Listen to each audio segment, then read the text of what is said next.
Hello and welcome, friends of HU 245 Ethics here at Kaplan University. This is Rebecca Lee McCarthy, your professor, and today I'm going to give you a short video overviewing the assignment that is due for Unit 8. Unit 8 is a discussion on loyal and honesty, and we're going to look a little bit at business ethics this week. This week you're going to write a conflict resolution paper. And we're going to look at the case of Alan Lopez and him taking matters into his own hands to get justice and his relationship with ExtremeNet, the company that he works with. So both the assignment this week and your discussion this week relies on the fact that you read the case study. So where is this case study? Because it's not here and it's not technically under the reading for this week.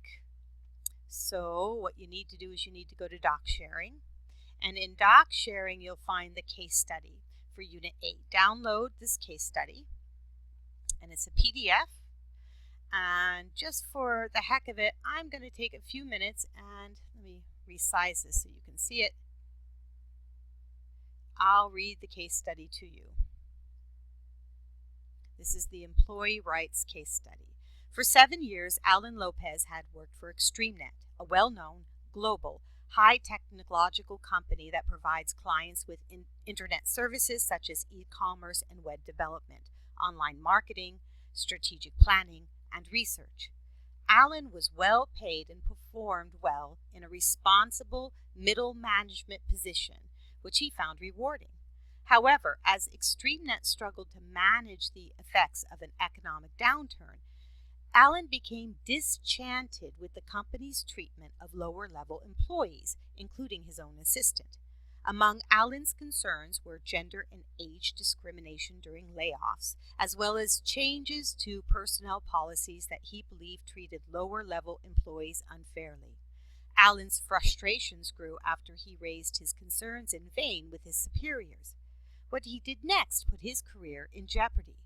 Working at home over several weekends, Alan created and published on the internet a satiric website he inveighed against the abusive management practices of a fictional company that bore a striking resemblance to ExtremeNet. The site gained some notoriety among high-tech websites and in the business press. The vice presidents of ExtremeNet were incensed to learn of the site's existence and were concerned that the site generated so much traffic and publicity. Although Alan protested that he acted out of a sense of justice and asserted that his creative work was protected by his First Amendment rights, this did not prevent the leadership team of ExtremeNet from hastily assembling an emergency meeting to decide whether Alan Lopez should be discharged and whether ExtremeNet should file suit to have his satirical website removed from the World Wide Web. Now, when reading this particular case study, it's important to keep many different things in mind. For example, Alan was well paid and he performed well in his responsibilities in a middle management position. He found his position rewarding. So what does this mean? Did he appreciate his company or not? We have an economic downturn happening, so that's a factor in this. There is concerns about company treatment of lower-level employees, which Alan is not one because he is well paid.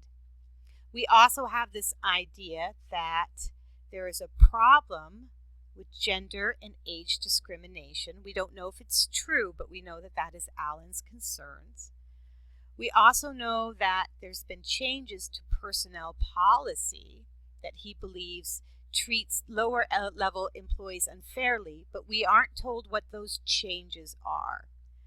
We see that Alan actually raises his concerns with his superiors, and then when he didn't get any information back, he created a satirical website that basically looks a lot like ExtremeNet, but is actually a fictitious company in which he has developed. So he's using sarcasm and satire in order to make his point understood. And we have some other information. We've got that Alan feels like he acted out of a place of justice and that his creative work was protected by the First Amendment rights. So we should probably investigate the idea of First Amendment rights and when our First Amendment rights are protected. We should know this before we write our decision on this paper, right?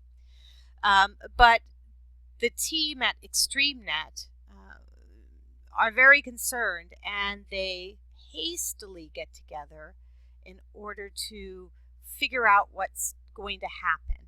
They're going to possibly file a lawsuit, and they're going to see whether or not they can get the website taken down.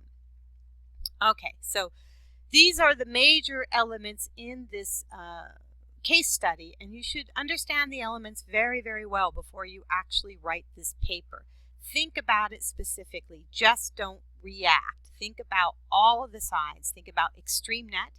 I mean, it's important to know that Alan wrote a website, and ExtremeNet is a company that works in the world of web development, right? So the fact that Alan chose a website is pretty harsh, and so maybe we can understand ExtremeNet's reaction. But also, ExtremeNet might have some culpability here as well. So read this very well. Find out about First Amendment rights. Take a few minutes to find out how our First Amendment rights can be upheld, and do some investigation. Okay? So that's our case study. I'll go ahead and get that down. Now, when you are ready to do this assignment, go into Assignment Help, and you'll want to go ahead and download the case study assignment for Unit 8. All right. And this is a template like the other templates in this class. You need to put your information here. This is the place where you put your abstract. Remember to get rid of all of the directions throughout this paper. You'll want to have a good introductory paragraph, and then here's the question, which you can keep on this template, but make sure you type your answer here and here. Throughout this whole paper, and for every series of questions you answer, make sure that you are backing up all of your opinions using ethical theory from your textbook. Make sure that you are also talking about the opposing theory throughout this paper. For example, if you are trying to answer in support of ExtremeNet in a particular case or situation, tell me what ExtremeNet's ethical reasoning is, and then tell me what Alan Lopez's ethical reasoning is and how and why they differ, okay? It's important to make this comparative jump, not only for your reader, but also so that you're giving a fair understanding and reading of the issue. But remember, as you are the case study mediator, you are not on either Alan Lopez's side or ExtremeNet's side. Technically, you are a disinterested person in this particular case study, which means that you're not holding one person's side. You are trying to find justice as fairly and as possibly by weighing the interests of both parties in relation to ethics, in relation to law, okay, to the best of your ability. So you're not working for ExtremeNet. You are not working for Alan Lopez. You are an independent contractor who's trying to come at this as the most fair mediator possible, okay? And you'll see that you have a template for each one of the questions throughout, and you'll want to conclude this with a nice conclusion paragraph. And of course, here's a place for your references.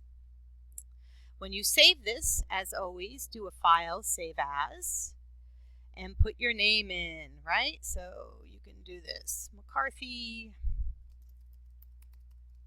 _, Unit 8 assignment, and then we can get rid of all of this, and we can do another _ HU 245, and then save. Okay. Don't forget that this paper, as well as all other papers in this class, is going to be checked by Turnitin software. So make sure that nothing is, that everything is quoted well, that your paraphrases are well cited, and that if you take anybody's information in words, word for word, that you are using good quotes around that information and good citations. Okay. If you have any questions about this particular assignment, remember to email me, rebecca.mccarthy@kaplan.edu. And I hope you have a terrific week. Thanks for watching. Goodbye.